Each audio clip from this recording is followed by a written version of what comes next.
So if you've been led to believe that you've got to reach a smoke point to season your carbon steel or cast iron, then this video is for you.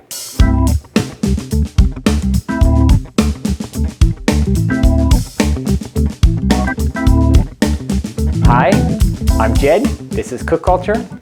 So for those of you that don't follow this channel or don't know me and you're just looking for information on how to season your cookware, and you're coming to this because it has something to do with smoke point and you're trying to learn how to put the right seasoning on your cast iron or carbon steel, I'm a retailer. I have retail stores. We sell cookware. I also have an online store where we sell cast iron and carbon steel primarily. My goal of being a retailer for the last 8 years has been to help people move away from traditional non-stick cookware, anything coated from ceramic to Teflon, PTFE-based cookware, and into lifelong cookware. And over the last 8 years, we've sold tens of thousands of pieces of cast iron or carbon steel now to loads and loads and loads of people. And we have run into every issue there is because our job, when we decided to get rid of all things nonstick, was to educate. That was the only way that I was going to reach my objective. And my objective is to eliminate nonstick cookware from people's kitchens as far and wide as possible. And so in deciding to do that, education was the key. And so we spend a large amount of our time helping people with the small little nuances of how to season their cookware correctly. Because usually there's one or two small things that somebody is doing wrong or not correctly that is stopping them from being successful. And it can be very frustrating and things just aren't working no matter what they're trying to do. And what I've found over the years is that this greatly, like the majority of the time, this comes from overheating. This comes overheating during the seasoning process, and this comes from overheating during cooking. And that comes from learning how to cook on nonstick. You can do pretty much whatever you want with nonstick. There are a lot of good things from the simplicity side of it when it comes to nonstick cookware, and you don't have to be as nuanced when you're using cast iron or carbon steel. The result you get when you use cast iron and carbon steel and stainless steel well is that you get better results, you get better cooking. But you've got to learn how to use those tools. And so today what I'm talking about is the difference of smoke point and seasoning. So to season, you can reach a smoke point in whatever sort of fat that you're using, but not to the benefit of what you're trying to accomplish. So what I'm trying to say here is that seasoning with whatever your fat of choice is and smoke point are two different things, and you do not and should not reach a smoke point when you're seasoning. What happens when you reach a smoke point is that you're carbonizing the oil. And carbonization will happen over time. Pans become black because of carbon, and that is a process that happens over time. And when you've seen an old piece of cast iron or carbon steel, it's very black because it has been cooked with and it has got a slight amount of carbonization to the surface. The seasoning process is a gentle process that happens very slowly to a change of color. It goes from a light brown to a bronzy to a golden to a darker golden to a dark brown, and it slowly transforms into a darker brown sort of color. Once it becomes black, it comes from more cooking over time. It's got a slight amount of carbonization within the seasoning. Carbon itself, as I've said on this channel many times, can be a detriment. It's not a positive thing to have on your cookware. You do not want to have burnt on food on your cookware. Burnt on food will dry out and it will flake. And when you have small bits of black bits coming off into whatever it is that you're cooking, it's because you have built on food, cooked on food, that is built up on your seasoning, and now it's dried, it's contracted, and it's coming away from the seasoning surface and getting at your food. And that I have dealt with in other videos. Today we're talking about the temperature range and what we're trying to achieve in getting the very, very, very best seasoning that you can.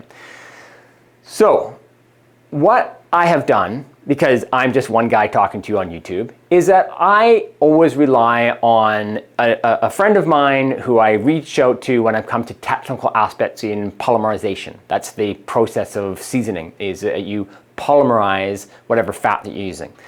And his name is Dr. Zach Hudson, and he is a doctor of polymer science at University of British Columbia, close to where I am. And I put this question to him. I'm like, hey, Dr. Zach, what do you feel about the temperature of polymerization? And it's quite nuanced because you're using different fats and there are different variables. And so he, being a doctor and scientific doctor, he's not telling me exactly, because he's like, but generally, you're totally correct on what you're asking me, is that seasoning happens below a smoke point. Polymerization, that is, will happen sometimes well below. So if the smoke point of an oil is, say, 375 or 425 or whatever happens to be, whatever oil, say that it's this to take 425, you can be polymerizing at 330, 350. The key is for length. So you are getting the pan into the oven or on your cooktop. You are heating that pan thoroughly and keeping the heat low. You are then applying your fat of choice, and you are cooking it for a long enough period of time where you will see a very small amount of smoke, if any at all, and you will be seasoning perfectly. And so we're gonna go over this process in the oven. I prefer the oven process. I have a brand new mat fur pan here, and I am going to season this pan very simply at 350 degrees for 1 hour in the oven, using a combination of beeswax, grapeseed, and sunflower seed. So grapeseed and sunflower seed both have quite high smoke points, so we're well below those. Beeswax has a small amount of fiber in it, so you will find that using beeswax over time, it really is fantastic for applying the fats on the pan and getting all over in a very, very micro amount. So you can find that sort of paste all over the place. Buzzy wax is a big one down in the States. I sell one that we make ourselves that is Cook Culture paste. You can use grapeseed, you can use Crisco, you can use sunflower seed oil. Getting into the fats just a tiny bit. Unsaturated fats generally do a better job than saturated fats. Fats with a higher smoke point do better than fats with a lower smoke point. Unsaturated fats have a higher smoke point and they generally season better. So, you can use kind of whatever you want, but you will find that you have a wide range of different finishes once you finish seasoning. If you use something with a saturated fat with a lower smoke point, it can work just fine. People say all the time to me, my mom used lard when I was a kid and it worked just great. Fine. If that works, that's great. But the point is here is that we're not exceeding smoke point, right? So that's the point that we're talking about. I've found, and technically I'm quite aware of, that unsaturated seed oils do work the best for seasoning. There was also a question about flaxseed oil in the past. Flaxseed oil has been kind of put aside by most people that have knowledge in this space because it becomes too hard and brittle. It almost works too well and it becomes brittle, and over time it'll start to crack and flake. So it's too hard. It's too much of a hardening oil. So you want to find something that is just perfect, and seed oil, sunflower seed oil seems to fall, grapeseed oil, sunflower seed oil seems to fall just right in that sweet spot. So what we're going to do now is that we are going to clean this pan. This pan is fresh from the factory. It has a coating on it. I'm going to take this off, scour this down in the sink with some soap and water and a chainmail scrubber, and then we're going to put it into the oven, for a few minutes just to heat it, just so that I can melt the beeswax coating on it. And then we're going to invert it, put it in the oven, and bake it for 1 hour. And then we're going to take a look and see what it looks like after 1 hour in the oven. Here we go.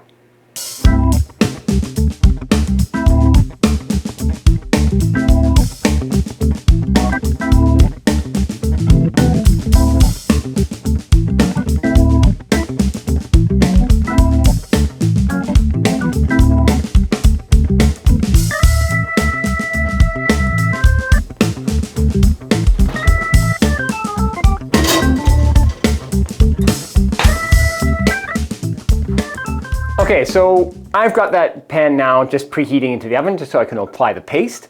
But just before we move on, I referenced talking to Dr. Zach Hudson, who has been an amazing resource for this channel to really help everybody understand polymerizing and how oils work and the technical aspect, and he's really been able to put some kind of myths and misunderstandings to bed.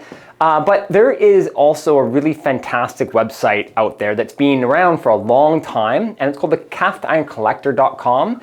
And either one man or a few people that contribute to this channel have spent a huge amount of time in the heritage space, really understanding the practicality of carrying and looking after and collecting cast iron. And what I'm saying now, they have known for a long time. And this is not new to them. This may be new to you, but this is definitely not new to them. And I just want to read you a couple things in which they have said on their website for a long time that has been available, but for whatever reason, this myth of smoke point and seasoning has gone just hand in hand, that the two are the same, but I'm really just trying to separate those two together today. So here's what they say about smoke point. The smoke point of an oil or fat should not be exceeded during cooking, as potentially carcinogenic compounds can be formed and released. But the advice is often given to do just that during the manual seasoning of cast iron cookware. Some like to artificially accelerate the darkening of the seasoning by cranking the temp up above the smoke point of one or more of the layers of the manually applied oil. Since a superior nonstick seasoning coat consists not only of polymerized fat, but also of a mixture of carbon within it, the thinking is that exceeding the smoke point will carbonize the compounds in the oil to the desirable effect. While it may produce the desirable cosmetic effect, this may not be prudent and is, again, not really necessary, as the pan will darken with use and more layers of seasoning. So they go on and talk about heat temperature. This is the last part I'll read to you about what they say on the website. We want the temperature of the oven somewhat near but below the smoke point of the oil we're using. Canola and refined grapeseed oil, both good choices, smoke around 400 to 425 degrees Fahrenheit. Commonly used Crisco shortening smokes around 490 degrees Fahrenheit. All will still polymerize at 350 degrees Fahrenheit. If the applied layer is extremely thin and is heated long enough to reach the dry state, and I'm going to show you what that looks like here in a little bit, meaning they no longer feel sticky or tacky to the touch, right? So that is what some extremely experienced collectors say about what I'm talking about here, that, definitely support this very simple and scientific method of seasoning, that we're trying to reach a polymerization and not a smoke point, and that smoke point can actually start to be detrimental.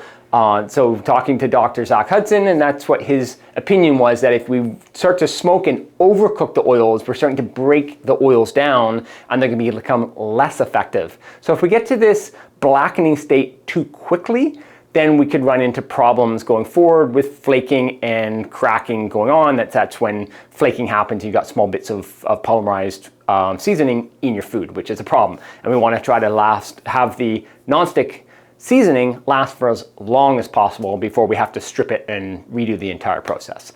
So that pan has been in the oven for long enough. I'm going to take it out and we are going to apply our first coat of seasoning. Okay, so here we go. We've got our Cook Culture beeswax seasoning. We're going to take a rag. This pan is warm, not overly hot. Just preheat the rag just a tiny bit. I find that it melts into the seasoning just a little bit. And then we just apply a nice thin layer over everywhere. We're not doing the handle, but we are doing a super thin layer all around the pan, just like so. So then over on the back side for a freshly new pan, into all the little crevices there, and all around. So you can really hardly even tell. It's just a little bit of a sheen on there now. It's just a micro layer, so it's a very, very thin layer all around. This is why I like using the paste, because it's just really, really easy to apply. I'm using a lint-free rag here and getting that all around. Okay. Now that is done, we are going to get that into the oven for 1 hour, inverted. I'm not going to put anything underneath because there's no extra oil in here, nothing's going to drip, but we are going to have it inverted just to be sure that nothing is going to pool down into the pan. So it's going to be inverted and we're going to bake it for 1 hour. Here we go.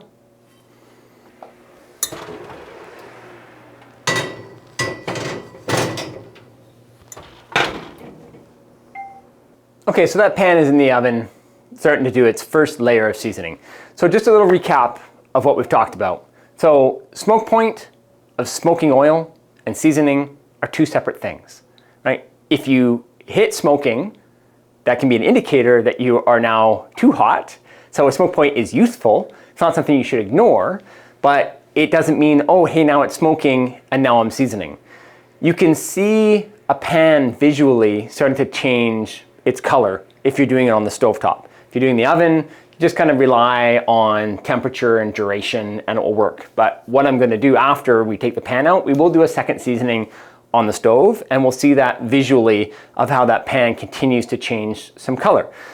But it can be also argued that cast iron is supposed to be black and that you can go into a store and buy black cast iron. So Lodge and companies like Field, they come black. Why? Because people expect them to be black. They blacken their surface, they cook their seasoning to make them black, and this is not a problem. It'll still work just fine, but they do it because it looks good.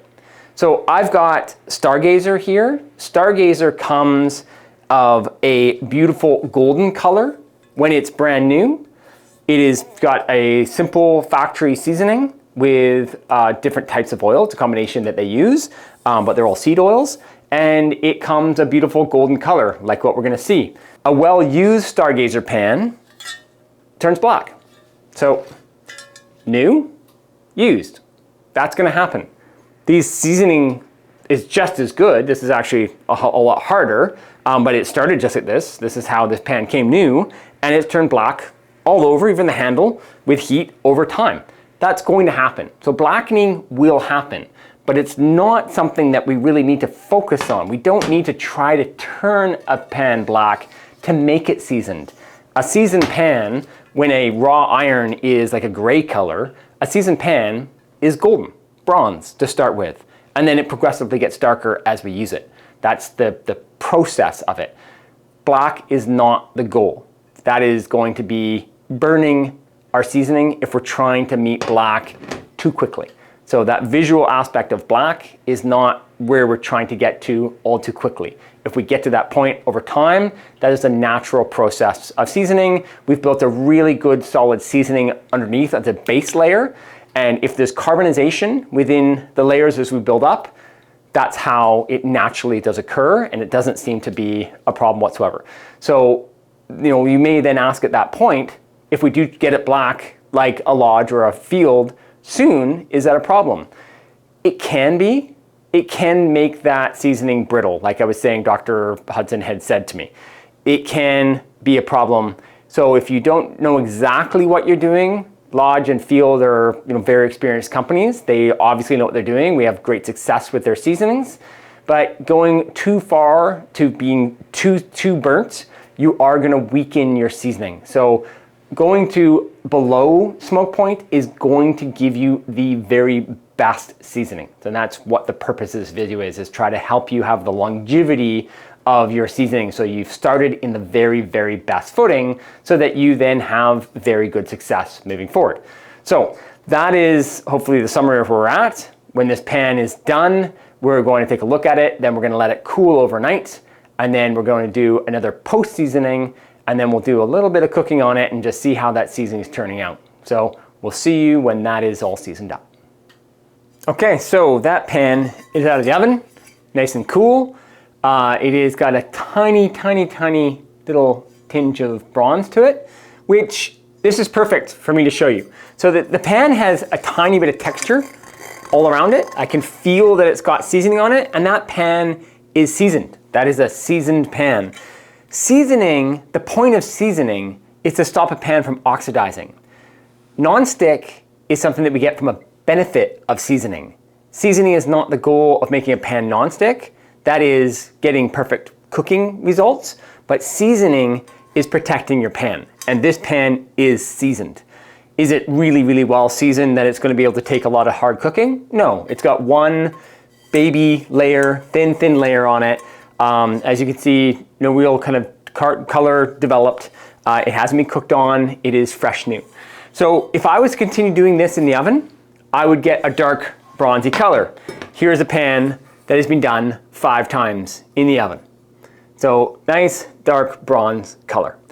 So I'm not going to continue, as I was saying, doing this one into the oven. We are going to go right onto the stovetop, and I'm going to show you how I would now season this pan on the stovetop. So let's do that now. Okay, so I've got my pan on the stovetop here, and I've got this at a 4 out of 10. This goes from 9 to boost. And so this pan is going to be slowly heating up. Now, I'm going to penetrate it, and when I feel that the handle is getting nice and warm, then and too hot to touch down here, then I know that it is fully seasoned. So I'm going to leave this on here at a nice low heat for it to fully penetrate, right? It's getting hot in the middle there, not up here, but I want it fully penetrated. I'm going to leave it maybe for 10 or 15 minutes on there. Just let it get fully saturated. Okay, here we are. That is a nice hot pan. It's been on there for, on a 4, so 1 below half. That handle is, I can hold it from that end, but nowhere closer. I can't grab it there. It's really hot here. So this handle is penetrated, so that means the whole thing is penetrated. So it's hot, but it's not scorching hot, right? Let's get a little bit of our seasoning paste on it. We're not developing any smoke on there. Just gonna get that around. We've already done the backside the one time. When I season in the oven, I will do the entire thing. We'll just create a bit of mess if I was to season the other side. So there we go. That's on. And I'm just looking at the surface here, and there's no smoke coming off of there. And what we're going to be looking for now is that it's shiny. So if you can see that here, that's got a nice sheen to it. That's going to start going dull. So once that's dulling, we know that it's polymerized. So we're just going to let that cook there for however long it takes, and I'll tell you once I see it all dulling out, and I'll tell you how long that's been. Okay, so here is that pan. It is just starting to go a little bit golden there on the bottom. I've had it on the heat for 15 minutes or so quite a long time. But what you also see there is that, it's got a sheen to it because it's still like a shiny metal, but it's actually dull. It doesn't look wet anymore. So it's shiny and dull, not shiny and wet looking. So that seasoning that's on there, it's a very hot pan. It's got nothing slippery. It's got a tiny bit of a tackiness to it from the seasoning, tiny bit, but it's not slippery whatsoever. That is fully dry. And being dried, that's seasoned. You've gotten dried oil that's polymerized. Goal, done, that's accomplished. So that is a seasoned pan. That has been seasoned twice. I'm gonna let this pan fully cool, and then we are going to fry an egg on there and see the results. Okay, so this pan now is fully dry. What I've noticed though is that doing it on the stovetop, around the edge where I had some of that seasoning, it's a little bit tacky. It's not fully cooked on there. So I could have turned the heat up a little bit more, or oven would be ideal. So usually when you're putting oil in for cooking, you're putting it on the bottom and it's going to continue to polymerize. Once your top is seasoned, you really don't need to keep seasoning the top so much. It's really about keeping your cooking surface seasoned. So anyways, that's going to dry up as I cook. I'm not concerned about it. We're gonna get this guy on the heat now, and we're going to fry an egg.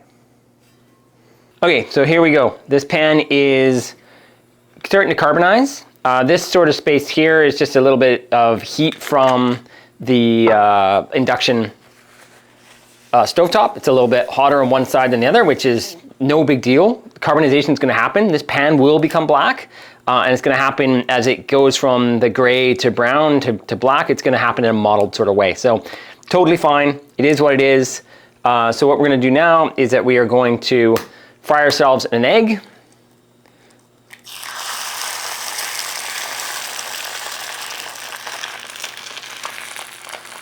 And just see how this seasoning has turned out. What we want to make sure that doesn't happen is that any of this seasoning comes off. That's the key here. Getting this pan to becoming completely non-stick takes more seasonings, more layers. What we want to make sure that we do is that we're starting to get a solid seasoning. That's the goal of what we're trying to do here. If I get any sticking with this egg, no big deal. That's going to happen a little bit as we progress and we're building a really solid seasoning. No big deal, but it may or may not stick. We'll see. But the goal is that we're not going to have any damage to the seasoning underneath it from building a solid polymerized base. So we're just going to let that guy cook through, and then we're going to flip it over.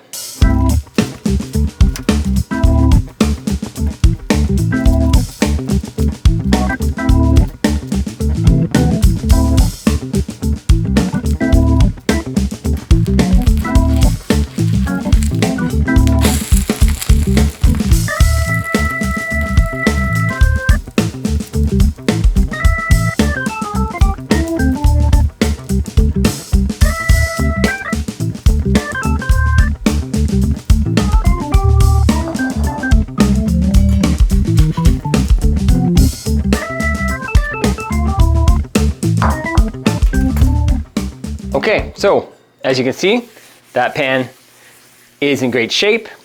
That seasoning is totally intact and is building up. So I'd say that is a good experiment. Okay, so there is that pan starting to brown, as you would expect. I am going to finish this some more in the oven. I want to get a nice overall uniform color like I have on a pan like that. That's just the way I like to do it. You could easily just keep cooking in this pan. This pan is seasoned, it's pre-seasoned, it's like getting to be a non-stick type pan. That worked quite well for its non-stick ability, as you saw with that egg. You could just keep cooking on this pan if that's what you choose, no problem. I just like to see it a little bit more uniform. I like the results that I get by doing at least 3 full rotations into the oven. That just is the way in which I like my pans to be. There's really no right or wrong way. The main thing here is that we didn't create any smoke at any time. We're starting to carbonize, but there was no smoke involved. So just to go back to the point that I was talking about earlier with the blackness of pans, I got on the horn with Stephen Muscarella, who is the owner of Field, and we talked about this in detail. And Field does 3 different seasonings to their pans. And when they do their first seasoning, it comes out as we would expect, kind of a bronze color. They use quite a high heat that they use an exact process, and they put it through 3 different times to get that blackening. Stephen found when he was doing all of his preliminary research and his experimentation when he designed and manufactured Field to begin with, that for the way he wanted to do things, the Field finish of a blackened pan works the best. The carbonized seasoning works the best. He doesn't create a lot of smoke, he said, in his process. They do go above a smoke temp, but they do it in a slow process. So if you do things in quite a fast, aggressive way, you can create a lot of smoke, and that fast and aggressive way is where I'm getting at from that damage can be created. So as I said before, Field has a process that they do things that make sure that they have longevity to their seasoning, and it works very, very well. So there's nothing wrong with it becoming black, like going to the store and buying a black pan over a bronze pan. Field has done it well. Other brands, like I've referenced to Stargazer, do it really well. Other manufacturers, sometimes they need more work from the beginning and sometimes they don't. It kind of is the way it is from what manufacturer you're going to deal with, and sometimes reading from reviews on those ones of which ones work better out of the gate and which ones don't is something to be expecting, because you can sometimes buy a really high premium pan and the seasoning they have on that pan needs more work than something, say, like a Field. And that's the nuances of each manufacturer making their seasoning the way in which it is. So that's getting really down into the weeds. You're happy to reach out to me if you want to talk about any of this of a brand that you're looking at and what maybe the expectation of your effort on getting that pan from pre-seasoned and how it comes out of the box to it being ready to become a non-stick pan and what that means. Happy to talk about anybody about that anytime.